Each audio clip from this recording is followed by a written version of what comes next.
பிக்கு ஒருவரின் கையில் பியட்டினுடன் போதையில் நின்று கொண்டிருக்கும் காட்சி தற்போது சமூக வலைதளங்களில் வைரலாகிக் கொண்டிருக்கிறது. சாதாரண மக்கள் இல்லாமல் பிக்கு ஒருவர் இவ்வாறு நிற்பதும் பெருபரபரப்பை ஏற்படுத்தியுள்ளது. மதுபானத்துக்கும் சமூக ஊடகங்களின் சிரிப்பிற்கும் பிக்கு என்ற வார்த்தைக்கும் கலங்கம் விளைவிக்கும் வகையில் இது பொதுமக்களால் பார்க்கப்படுகிறது. பிக்கு என்பது புத்த மதத்தின் ஒழுக்கம், உண்மையான வாழ்வு மற்றும் அறத்திற்கான பாடம் கற்பிக்கின்ற ஒரு மனிதராகவே எல்லோராலும் மதிக்கப்படுகிறது. இந்த செயற்பாடு சமூகத்துக்கு முன்னுதாரணமாக இருக்க வேண்டிய பிக்கு இந்நிலையில் இருப்பது பல்வேறுபட்ட எதிர்மறையான கருத்துக்களை முன்வைப்பதற்கு தூண்டுதலாக இருக்கிறது. மக்களுக்கு தர்மங்களை போதிக்கும் பிக்கு அவர்களை ஒழுக்கமாக இருக்கச் சொல்வதற்கு முன்பும் தாங்கள் அவ்வொழுக்கத்தை பின்பற்ற வேண்டும். தற்காலத்தில் இதுபோன்ற வீடியோக்கள், இது மட்டுமல்லாது பல வீடியோக்கள் சமூக வலைத்தளங்களில் மக்கள் வைரலாக பகிர்ந்து ஆரம்பித்துள்ளார்கள். இப்படி இருக்கையில் அதன் இறுதி விளைவு என்ன?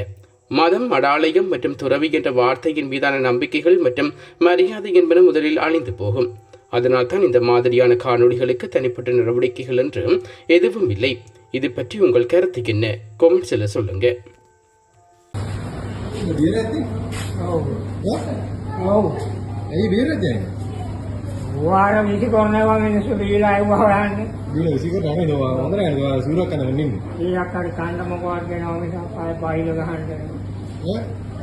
බලන්න ඔයාලා කරන්න හොඳ නැහැ සූරක් හදන්න. මම ජාතක කතා කරන්න බෑ. ජාතක කතා කරන්න නෙවෙයි. ඉතින් ඔයාලා වගේ කට්ටිය නිකන් බලන්නකෝ.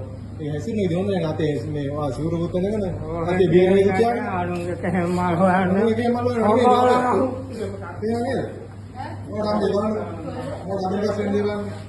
இது போன்ற செய்திகளை தெரிந்து கொள்ள யாழ் டிவி நியூஸ் சேனலை சப்ஸ்கிரைப் செய்து அருகே இருக்கிற பெல் பட்டனையும் கிளிக் செய்து கொள்ளுங்க. மேலும் இது போன்ற செய்திகளை உடனுக்குடன் தெரிந்து கொள்ள யாழ்தேவி.com எனும் இணையதளத்தின் வாயிலாக எங்களோடு இணைத்துக் கொள்ளுங்கள்.